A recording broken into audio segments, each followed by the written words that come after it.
রাহুল গান্ধীর অভিযোগে ভারতের নির্বাচন কমিশনের প্রতিক্রিয়া। কমিশনের দাবি 12ই জুন রাহুলকে ইমেল পাঠানো হয়, তবু তিনি জাননি। একই দিনে কমিশন তাকে একটি চিঠি পাঠায়, তিনি উত্তর দেননি। নির্বাচন কমিশনের দাবি, রাহুল উদ্ভট অভিযোগ করেছেন।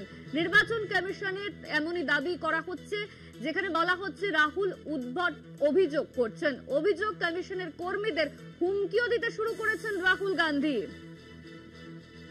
নির্বাচন কমিশনের দাবি, রাহুল উদ্ভট অভিযোগ করছেন। 12ই জুন রাহুলকে ইমেল পাঠানো হয়, তবু তিনি জাননি। রাহুল গান্ধীর অভিযোগে ভারতের নির্বাচন কমিশনের প্রতিক্রিয়া। রাহুল গান্ধীর অভিযোগে ভারতের নির্বাচন কমিশনের প্রতিক্রিয়া। কমিশনের দাবি, 12ই জুন রাহুলকে ইমেল পাঠানো হয়, তবু তিনি জাননি। একই দিনে কমিশন তাকে একটি চিঠি পাঠায়, তিনি উত্তর দেননি। নির্বাচন কমিশন দাবি করছে রাহুল উদ্ভট অভিযোগ করছেন, এমনই কিন্তু দাবি করা হয়েছে। এমনকি কমিশনের কর্মীদের হুমকি দিতে শুরু করেছেন রাহুল গান্ধী। নির্বাচন কমিশন এই ধরনের সমস্ত দায়িত্বজ্ঞানহীন বক্তব্য রাখছেন, এমনই কিন্তু বলা হচ্ছে। আমাদের সঙ্গে রয়েছেন আমাদের প্রতিনিধি নিমাই পান্ডা। নিমাই, ঠিক কি অভিযোগ উঠছে? দেখো, নির্বাচন কমিশন আজকে স্পষ্ট করে সমাজ মাধ্যমে পোস্ট করেছে যে রাহুল গান্ধীকে তারা মেল করেছিল, কিন্তু তিনি আসেননি, এবং সেটা ছিল 12ই জুন 2025 তাকে মেল করা হয়েছিল নির্বাচন কমিশনের পক্ষ থেকে, তিনি আসেননি।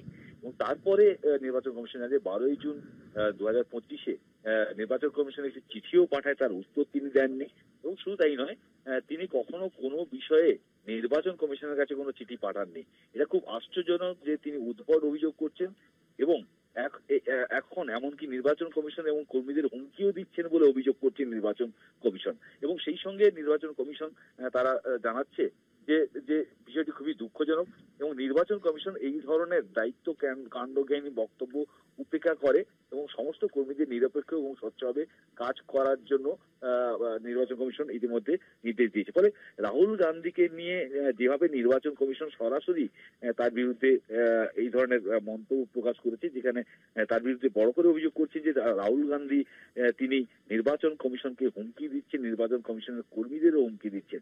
ফলে এসআইআর নিয়ে সারা দেশেই বিতর্ক চলছে, বিশেষ করে বিহারে এসআইআর শুরু হওয়ার পর থেকে, এবং আজকে তার প্রথম খসড়া ভোটার তালিকা প্রকাশ হয়েছে।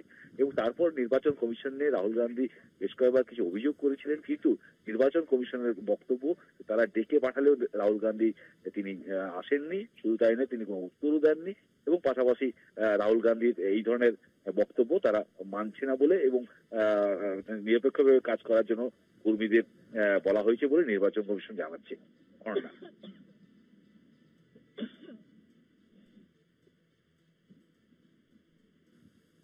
ধন্যবাদ তোমায় নিমাই। আমাদের সঙ্গে ফোন লাইনে ছিলেন আমাদের প্রতিনিধি নিমাই পান্ডা।